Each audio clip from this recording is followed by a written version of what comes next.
Hello gamers around the world, I'm Sparrowkiss and welcome to Game Breaking News, the show where you can get everything important that happened this week in the world of gaming. And this week was fairly quiet, except of course for the big announcement of the week on Wednesday, the next Call of Duty. And before you click away saying, oh man, yet another Call of Duty, man, that crap is the same shit every year.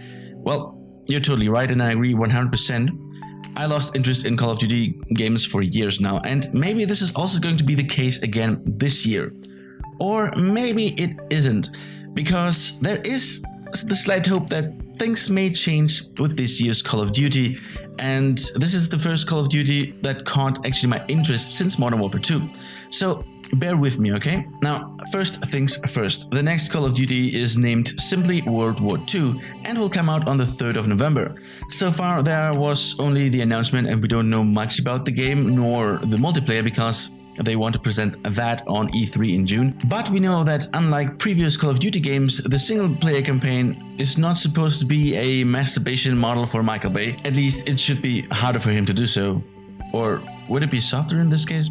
I don't know. Anyway, according to Sledgehammer Games, the action in the campaign will be tuned down a notch, and instead of playing the most awesome special ops badass motherfucker unit that exists on the planet, you just play a regular everyday normal guy from Texas who got drafted and now has to fight some good old Nazi scum all through Europe. Part of that campaign will be Normandy, most likely also D-Day in Paris, Belgium and part of Germany. Okay, see, it's already different than the years before. In addition, there won't be an automatic health generation in the campaign. Yeah, so you heard correctly. No more shooting, getting hit, wait 5 seconds and then shoot again. If you get hit, you have to heal yourself differently, otherwise you die like a dog. How exactly the feature will be replaced is currently unknown, but apparently your squad, so the AI and I guess also if you invite some co-op players, they are there to support you with some special kills somehow. We'll see. Also, something similar will be the case about ammunition, so it won't just lay around everywhere and I guess it will be scarce in some missions. Also, while we have to wait for E3 to get actually to see the multiplayer part, there are rumors or leaks that there will be a new story-driven mode called War. There the player can join divisions and it's gonna have a new social feature called Headquarters. Whatever that all means, but these are information that are making me at least a bit interested in getting to know more about the next Call of Duty. Seriously, for years I could not care less because it was the same crap every year, just with a different coating. But now, since the consumers have apparently spoken when they were not buying Infinity Warfare last year, Activision is doing a change. Seriously guys, I think that Sledgehammer Games had concepts and ideas for like about 50% if not more of the game already done for years now. They just waited to be forced to do something new until it was necessary. Because, well, let's be honest, except for Black Ops, Call of Duty titles were not selling, well, not really bad, but still behind Activision expectations, and now it's time to release the Kraken because Infinity Warfare did sell badly for a Call of Duty game. And there are also some claim to my assumption here, because shortly after the announcement, Sledgehammer Games posted a video about the development of the new Call of Duty, saying that team members were doing extensive research over the last 2.5 years already, and by that time they probably had already invested at least 1 year of development on the site with some side team working on that.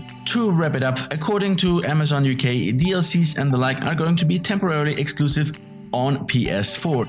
Well, with that, it's obvious that the PS4 is the best place to play Call of... Oh man, seriously, who cares about temporarily exclusives? You know what I care about? A good game that pulls me in. And from what it looks like, Sledgehammer Games tries to make a Band of Brothers as a video game. And if they manage that, even if they only achieve only like 34% of that greatness that Band of Brothers was and is, I'm in.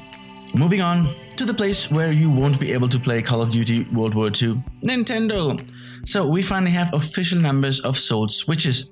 According to the financial results that Nintendo released this week, the Switch sold in the month of March, so only the release month, 2.74 million consoles. That is impressive. This is a good start, and it is a good base for Nintendo and other developers to start developing their games for. The Wii U had, in a comparison, about 13.5 million sold consoles in a lifetime. Considering that the Switch is now expected to be sold 10 million units, if not more, in the first year alone, I'd say Nintendo might be back on track. And if you think, well, till 30 million, it's still a long way because the Wii U did sell pretty strong in the first weeks as well. That is true, but you have to keep in mind that the Switch had something called a soft launch. Unlike the PlayStation and Xbox and the Wii U's hard launch campaigns when they released the consoles right before Christmas with excessive marketing, campaigns and ads and games and all whatnot, Nintendo did not go all the way here with the Switch, quite the contrary. Some trailers were here, some explanations on how things work, and one or two good to great games. That's it. And still, the console is selling well, and I guarantee you that this holiday season, many will be happy to see a Nintendo Switch under their Christmas tree with a bunch of games to choose from. And if you think that to prepare for Christmas, Nintendo will pull off a gigantic show on E3 with a press conference to show off new games and all for the Switch like Sony and Microsoft will do that, well, that won't be the case. This has been the case since 2013, and honestly, I am not really that surprised, but still a bit surprised. Sure, keeping it casual and not making a big fuss about it is Nintendo's style, yet the Wii was released in 2012, and after that, no press conferences anymore. But that's when also everything went downhill from there. Surely it's not because of the missing conferences, yet I actually thought that now the Big N will actually make one this year to change things up. Anyway, there will be nonetheless surely exciting things to hear about for the future on the Switch and gaming overall with that extensive video that Nintendo will provide us there. Oh well, I guess I just still don't have Nintendo totally figured out yet. I mean, Nintendo doesn't care about big dates and conventions and all that crap. They just announce new variations of their consoles when they want to. Or like in this case, new handhelds. So brace yourself, in July the 28th, you can get your hands on the 2DS XL for $150. In Japan, it will come out about 2 weeks earlier, so it seems Nintendo tries to keep their promise that the DS will prevail next to the Switch. Okay, honestly, when they announced the 2DS a couple of years back, I guess like many others, I thought it was a joke. Yet especially now looking at the 2DS XL, that is a nice handheld with a tons of games in its library for a pretty affordable price. To be honest, if you buy a new console or a handheld for your kids or anybody for that matter, you can't really do much wrong with that. And one final thing about Nintendo before we take a break, Genyo Takeda will leave the company by the end of June. Guys, he invented the Nintendo 64 analog stick. He saved us. Well, he invented the analog stick, but I guess not the actual design because, I know, whoever designed that crap, I hope you're dead. Anyway, Mr. Takeda here is the technology fellow, whatever that means in Japanese, since the death of Satoru Iwata back in 2015, having big influence on the hardware of the company since then. And actually also before too, but since then it was even more. But that will be a thing of the past. What Genyo Takeda will do after Nintendo is not known yet. Maybe he'll invent the holograph stick or something. Let's take a short break to appreciate that International Workers' Day or Labor Day is generally a day off work, so we can use that day productively.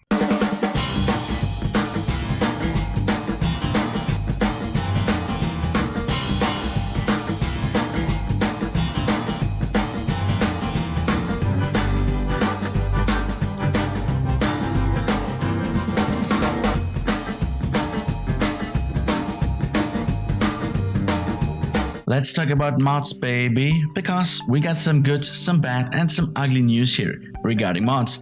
First off, the good news. Fallout New Vegas is coming to Fallout 4. So the modder Sir Bumfrey Diggles and some of his friends are trying to rebuild that map from New Vegas from house to house in Fallout 4. That would be impressive, and they can actually, for all I care, make a Sky Oblivion-like project where they also build in the quests and everything else. I would love to see that. But maybe they don't get so far because sometimes, no matter how good the mod is or how good the idea is, sometimes it just gets cancelled. Just like the Red Dead Redemption 5 mod. Yep, there won't be a mod inside GTA 5 where you can walk around the Red Dead Redemption map. So after releasing an update video on how things progressed, the modders took the video down minutes after apparently being contacted by either Rockstar Games or Take-Two and released a statement saying, "I know this is a hard pill to swallow, but as many of you noticed, we did get contacted and we sadly have to say we are stopping this project. Sorry guys, but this isn't going to happen." Oh man, what a shame. Shame. So this could happen to the Fallout New Vegas mod too, although I think the main issue with Red Dead Redemption is that deal with Sony that the game will not be available on PC, and you can't do it like the Skyblivion modders are intended to do it, that in order to use and to play the mod, you have to buy Oblivion 2. And you can't buy Red Dead Redemption on PC. So that was the bad news. Oh, right. I did mention that there were also ugly news, right? Regarding mods. Well, I lied. So let's move on. What? Okay, if you insist, here's something ugly.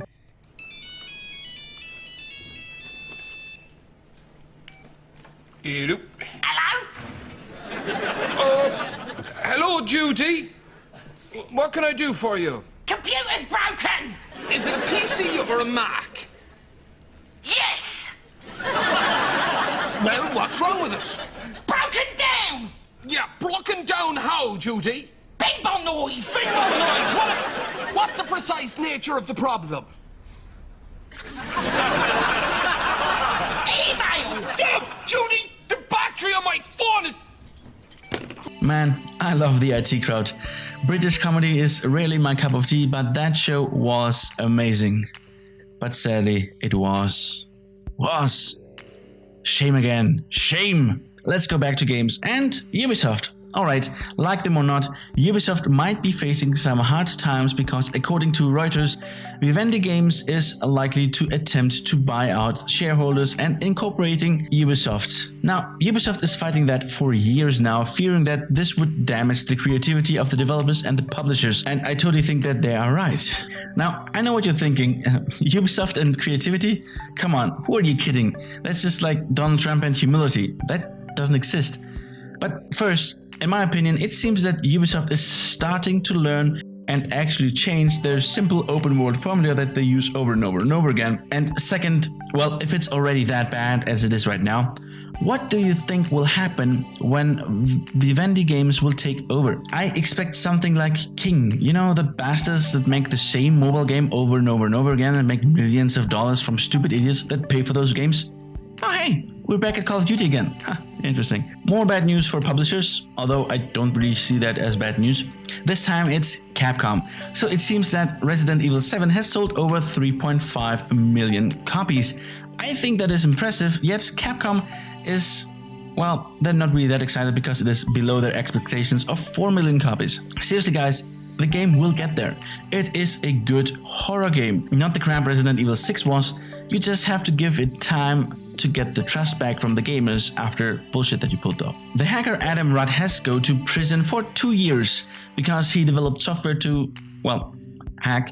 Now, he didn't necessarily use the software himself, but he sold it to thousands of others, and those used it to DDoS attack Sony, Microsoft, and games like RuneScape. And you know, the goal was to steal emails and account data and whatnot from Sony, Microsoft, RuneScape, and others. The judge said that Rudd knew exactly what he did and what the consequences it had for the companies, and he just wanted to make an example for future hackers.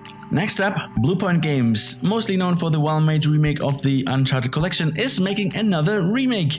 After being spotted on Reddit that Bluepoint is hiring for a remake, technical director confirmed via LinkedIn that they are indeed working on a remake that will satisfy the masses. And finally, before we end this episode with something stupid, let's look at the future of high-end gaming. Memory manufacturer SK Hynix announced, or whatever the name is, announced their new GDDR6 and teased some new graphics cards that will be equipped with this technology in early 2018. Oh yeah.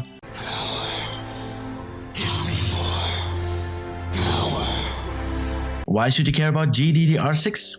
Well, it has just a bitrate of 16 gigabits per second, while the current GDDR5X used by Nvidia has only quote-unquote 12. GDDR6 is supposed to be twice as fast because many don't know that. A faster graphics card may be more capable than one with more RAM, and it's supposed to use up 10% less energy, but who cares about that? And finally, to end the episode, let's look at something stupid.